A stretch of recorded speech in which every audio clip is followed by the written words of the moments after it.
make it last. You good? Okay, cool. Alright, so the first thing I want to show y'all real quick is how to remove these for cleaning. So these is very simple. Let's say it's very hot and y'all just finished using it. Just put a wet rag in your hands and you just get right here and you lift up and they'll all come out very easily. And then you just put these aside. Also these flues right here, they remove very easily just like that. I'll take one from out for you. Is there an arrow for up, down? Yes, as you can see here, you want to use these arrows, or sorry, excuse me, these holes. And you want to, in case you can't see them, because I know it can be a little hard, you just use your fingers to guide you. And see this bottom one, you can put that one in first, just like this, and you can see it go in there. Okay, and then you just use your finger to feel where that little stopper is, and then you can just set it in like that. And now when you remove these, and we're gonna get to the cleaning later. I just wanted to show you all that, and I'm gonna put these back in here. Okay.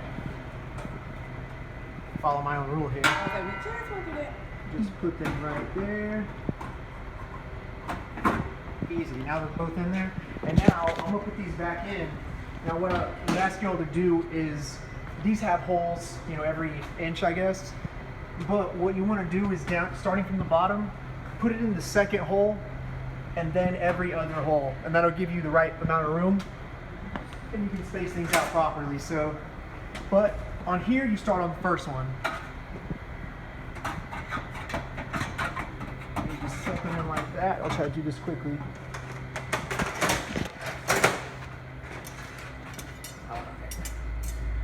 Every other one.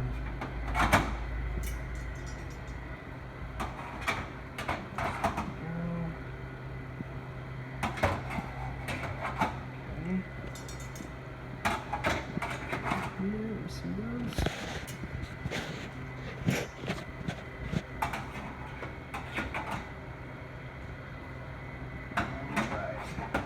Okay, and now what I want to show you is what actually fits in here.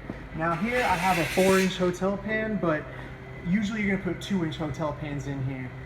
If you want to do 4, that's fine. Just keep in mind that when you put this in, just keep in mind you're going to have to skip a rung to put these in. But these hotel pans will go in there just like that, or you could put 2 in. Actually, see how that doesn't work. The 2-inch ones can go in, 2 of them side by side, facing that way. And also, you can see here, you could easily put this full sheet just right in there. And now I'm going to leave these here. I'm going to show y'all actually turn it on. Now in this reservoir here, you're going to put the water in this. You're going to put 2.5 gallons. Since we have a quart measure here, it's 10 quarts. So I'm just going to fill this up. You gonna do the whole 2.5? Yeah, I'm doing the full 2.5, but if y'all look in there, there's the temperature probe that's inside the reservoir, and you just want to make sure that's fully submerged whenever you're putting the water in. So I guess you don't necessarily have to put in 2.5 gallons, but that has to be submerged definitely. To get the right. Yes. So if it's a little over 2.5, will it malfunction or anything? I wouldn't test it. I would just put 2.5 max, because 2.5 is going to fill it all the way to the top. Okay. And you don't want to overflow.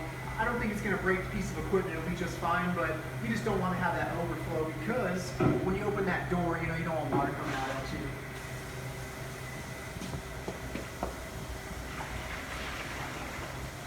And we'll just do one more, and that should be good.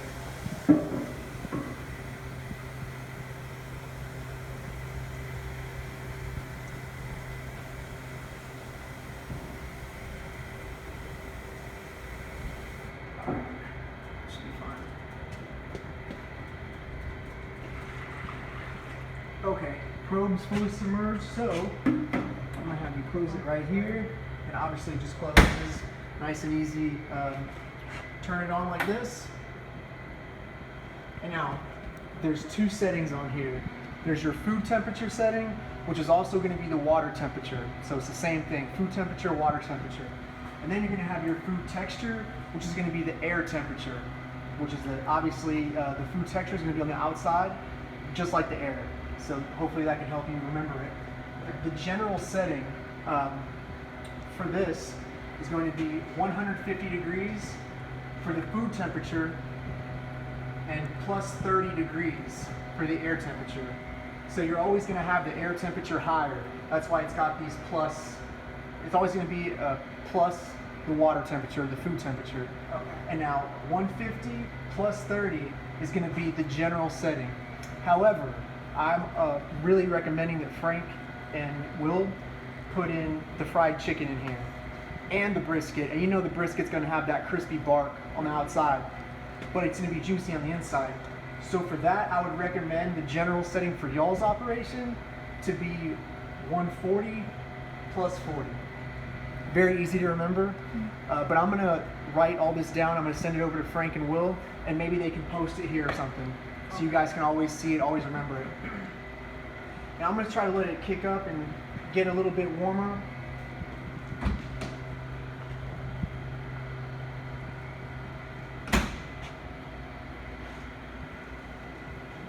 And just in case, like, if we ever have to remove one of the racks, if we get anything bigger, it will still do its job. Oh yeah, oh yeah. After all the racks in. You know, I've seen people that have one of these sheet pans, and the whole top is just a sheet pan, and these are removed, and they have pork, just big pork shoulders, Okay, and so it'll handle it all. Okay. It's just however way you can make room. Maybe you want to remove the top ones to put something big on the top. That's perfectly fine. It's not going to affect how this thing works. You know what? Actually, what I'm going to do is I'm just going to shut this off. It's going to take a while to get the temperature. And I just want to move on to the actual cleaning. Okay. So, and when you turn it on, about how long does it take for it to actually heat up to? it's going to take a while. It's going to take about 15 minutes. Okay. Yeah, it's going to take about 15 minutes. But, you know, you turn it on at the very beginning of the day. So that, you know, it's going to take you more than 15 minutes to fry your food or just to get the brisket out. So, you know, you want to give it just that 15 minutes, but like I said, right when you come in, just pop it on and it'll be no problem. You don't have to wait on it. But let me open this, both these up. So the reason I got this, now when you're cleaning this, you go ahead and remove all the racks, all 4 of these flues here like we discussed earlier, and then you're gonna get this drain here and just twist it. And this is the daily clean? Yes. Yes, it is. And you just go like that, put this, not on the floor, put it right here. Just put it right there, let the water drain out. And the water's gonna be like hot? It'll be warm. Like, to see this water temperature, let's say you have it at that 140 plus 40. The water temperature is only going to be 140. That's like that's like bath water. I mean, it's not boiling or anything like that. But obviously, you want to be safe. Make sure you keep yourself safe. But 140 degree water shouldn't cause any injury or anything like that, or any burns. So you just let this drain, and when you're cleaning the inside, just soapy water and a non-scratch rag or sponge. Nothing that's abrasive. You don't want to scratch the stainless or anything like that. But and also very important, no degreasers. Degreasers will damage the inside. So just soapy water, and like it says here, daily cleaning is very important just to make sure it operates properly. But it says here, if white scale on heat transfer surfaces, use scale clean or lime away, and that'll be just fine. But don't do that every day. Just do it only when you see something building up on the surfaces. That's perfectly fine. And now I'm just gonna let this continue draining. It takes a little bit, but it'll be just fine.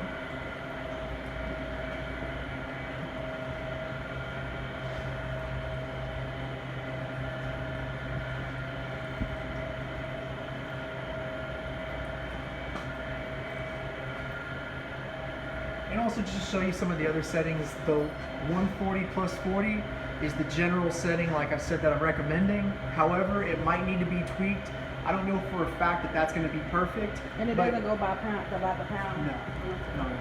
And you can just adjust it. So I have here that for soft foods like mashed potatoes, if you want to hold those all day, that's going to be 150. Because you see here it says crisp foods, soft and moist foods on that side, and crisp foods over here. So for mashed potatoes, it'll be 150, and it'll be plus, see it says very moist foods right here. So it'll be about +5. So +0 to 5. Now, if you want to do crispy foods, you move it further to this side. So let's say you move it to 130, and then the crisp foods on this side is from 40 to 120. I would recommend from +40 to +80. So let's say +60, 130 +60. And it's both of these lines are pointing to the crisper food side, you know what I mean?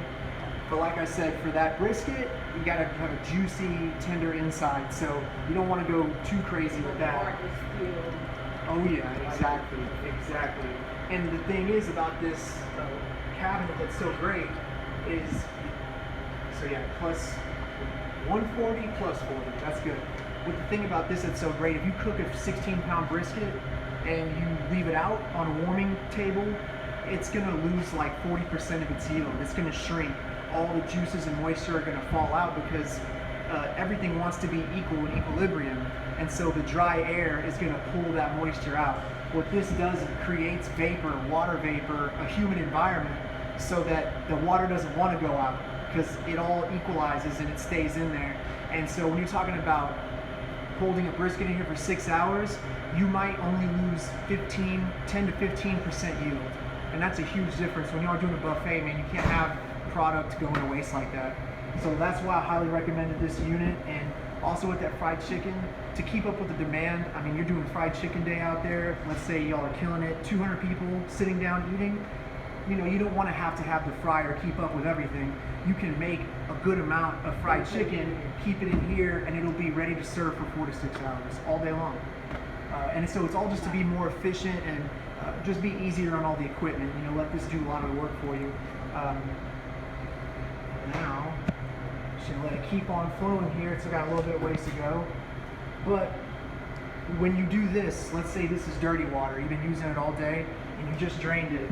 What you want to do is you want to put fresh water in there, or soapy water in there, excuse me, and just have that open, let it drain out. Just let that soapy water circulate, and then you can close it up, wipe it dry with just a dry rag, and then leave it, and then you can be ready for the next day and fill it up the next day. If something gets like stuck in there, can you just put a toothpick, or do they have a tool for that? We don't have a tool for it. But the odds of something falling in there and getting clogged in there, what I would say is that's not that likely. However, you could just use anything that will fit in this hole, because the reservoir it's a straight line. So you could poke it out if something is stuck in there. But another thing I forgot to mention is make sure you clean these gaskets, because you know, food could build up here, and when you're doing that cleaning, you want to make sure these gaskets are very clean. And other than that, that's going to conclude everything. So any more questions y'all have, be more than happy to answer them. After you take all of this out and clean it, is it necessary to dry it before you put it back? Yeah, you want to make sure everything's dry. But you know, this stuff you can wash in the dish room. I had one question. Sure. The chicken fried steak, we had enough? I mean, we had one? We only had one, right? Because I'm going to do chicken fried steak for Sunday. We're going to change up a little bit on Saturday meal.